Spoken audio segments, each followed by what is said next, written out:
Okay, welcome back, ladies and gentlemen. How are you guys tonight? I'm doing good. The other night, or the other day, I did a video and I was talking a little bit about one of my favorite products, WD40.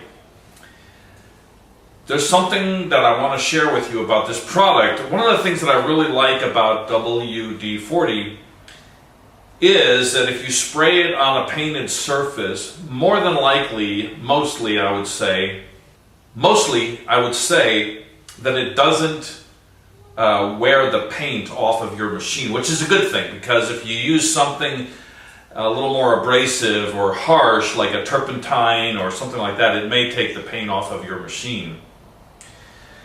When you use WD-40 on your machines, the best reason to use it is to deter ants from climbing up the base and going up the pole of your vending machine.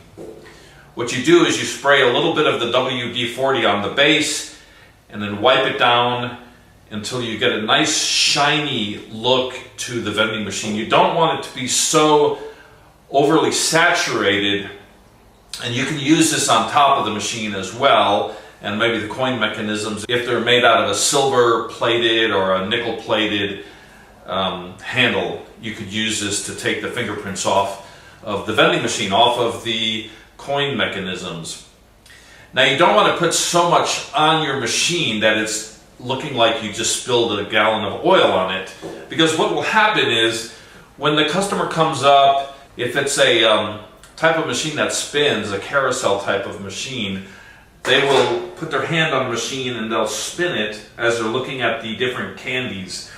They'll take their quarter in their other hand and stick the coin in the machine, turn the handle, and the candy will plop down into the hand. And while they're eating it, they're smelling the scent of the WD-40, if there's a lot of WD-40 on top of the machine. And that will be a turnoff. They may not know that it's from the top of the machine. They may think that it's actually inside of the machine. So when you put this on your machine, give it a real thorough wipe down so that it doesn't leave any residue on your fingers. It'll still be shiny and it'll look more brand new than if you don't put anything glistening on the machine. So that's the first thing I want to talk about today. As I said, this is an inexpensive product. It can help you to lubricate parts that are kind of sticking, like a rusted out part. I heard they're good for getting rid of wasps. And if you see a wasp nest up in the corner of your attic or something, just spray it and they will end up dying. A second thing I want to talk to you about is this product here. This is a caramel M&M, and I've been putting these in my machines, and I give about 6 pieces per quarter, and it's really doing very well. I have to say, I have to recommend caramel M&Ms. I do a lot of M&Ms. You've got the peanut M&Ms, of course, which are probably the most popular item, and I think the reason why people like the peanut M&Ms is because they really want to have something that's going to tide them over for an hour or 2 hours until lunchtime or until dinner time. The peanut has protein, so it's going to give you that little more satisfaction that you're getting something that's going to take away your hunger a little longer. Sugary products like Skittles, it's just going to dissolve. It'll turn into a liquid quickly, pass through the stomach wall lining, the intestines, and it'll get into the blood very quickly. But then you'll feel hungry again because your stomach will be empty again. So, peanut M&Ms are the most popular items that I sell. You have the pretzel M&Ms. I haven't tried those, but I've heard they do well. We've got the peanut butter M&Ms, and I've talked about that in other videos. And I've been giving this one a try, caramel M&Ms. I have to recommend it in your machines. Give away about 6 pieces per quarter. And give it a shot, see how well it works. But don't do it in the hot sun. I mean, if you've got a machine in a warehouse, this is not going to withstand the heat very well, so you want to find other items. So here's a question. Neil, what candies withstand the heat in a warehouse, like a hot warehouse where there's no air conditioning? Runts do very well. Here's a picture of runts. Sprees do well. Sometimes the hot tamales and the Mike and Ikes, they do well in a hot place. Believe it or not, Reese's Pieces, they don't get damaged very much from the heat. And it seems like there's more damage from the sunshine on some candies than the heat. Okay? What candy do you never, ever, ever put in a vending machine in a warehouse? Skittles. I haven't tried the varieties of Skittles, but the plain or the regular Skittles, they melt and they turn into like a goo, and it starts oozing down into the machine. You'll see it in your coin mechanisms and all that. I've seen it actually ooze out onto the floor. So, no Skittles in warehouses. Another thing I want to talk to you about is something that I saw just the other day, and I thought that this is a great idea. It's a little slip of paper, and I was filling up 2 of my vending machines, which was near a big bulletin board in the break room. And on the other side of the room, there was some Coke machines and snack machines, and those had nothing to do with mine. I don't do snack machines and Coke machines, and I've been wanting to, but you need a couple of things. You need a big lift gate on a pickup truck. You need a pickup truck with a lift gate. And apparently the Coke machines and the snack machines can weigh 600-700 pounds. So you need a pickup truck, you need a lift gate, you need a big dolly, a refrigerator dolly. Apparently it's hard to find the locations. You need a place to plug them in. You need a big space. There's a refrigerator beside me. So you need a big space about the size of a refrigerator. You're going to take up their electricity, so you're going to have to offer them something in return. But while I was there filling up my little gumball machine, as I said, there was a bulletin board, and on it was a stack of these. It was about 20 of these, and let me read what it says. It says Dallas Star Vending. That was for the vending machines that were down on the other side of the room. There's a little star for their logo, I guess, and it says refund slip.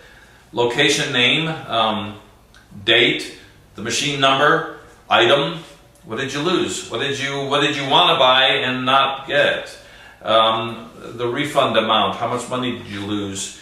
The reason, what is the reason that you're requesting a refund? What is the reason you're requesting a refund?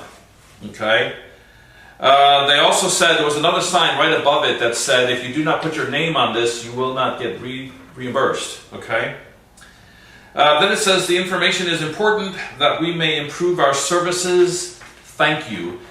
And I think this is an excellent idea. It's a fantastic idea. People lose quarters in my little gumball machines once in a blue moon. And you know, here's a funny thing that has happened to me. I'll walk in, and I think I think the people that are telling me these stories, I think they're lying. Because here's what they'll say. They'll say, oh, I lost $2 in your little gumball machine. You know, I don't usually question them on it. I usually just give them their money.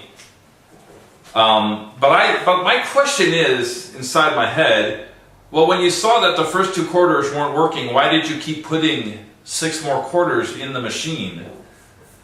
You know, if one quarter doesn't work, maybe try another side. If that quarter doesn't work, I'd give up. So therefore, I think they're not really being honest with me. I still give them the money anyway. I don't want to, frustrate people and piss them off, and then I get kicked out. So for $1 or for $2, I might lose a location that might make me $30, $40, $50 profit a month. So that's the video of the day. Caramel M&Ms, give it a shot, give it a try, see how well it works. WD-40 to keep away the ants. And maybe the uncles, okay? And then of course the slip of paper that, it's just one more step, it's just one more step to ensure the customer that you're there to make sure that their problem is your problem. Their problem is your problem. Let me solve your problem. I want you to buy my products. How can I make it an easier, an easier thing? How can I solve the problem? How can I give you a solution? You're saying that you lost $1 in the snack machine. Fill this out, leave it on top of my Coke machine or whatever, and I'll refund your money. I'll be happy to refund your money because I want your business. Alright, so that's the video of the day. Someone else requested that I make my videos longer. If you'd like them to be longer, I'll try to make them longer. If you don't want them longer, if you want them more concise, I don't mind doing that as well. I love videos that are about 5 minutes long. I love watching videos that are 5 minutes long. And I love watching videos that are 30 minutes long. If I'm really learning something, if I'm really getting something out of it, I'll watch a 30-minute video. Let me know what you think, whether you want more longer videos or shorter videos. And give us a thumbs up if you give us, I always say that, I don't know why, give us a thumbs up. I have no idea why I always say that, but give this page a thumbs up. It's just me, guys, it's only me. I wish I could say I was married, I had a girlfriend, or my daughter was helping me, or my 2 daughters were helping me, but no, it's just me. So, give me a thumbs up if you like these videos. Thank you again for subscribing. It really means a lot to me. And I do read every single thing that comes in on YouTube. Sometimes I don't get back to commenting on those right away, but trust me, I do read them and I do appreciate the feedback. I do appreciate the words of wisdom and the funny words. Some things are funny, So, have a good evening. We will see you on another video.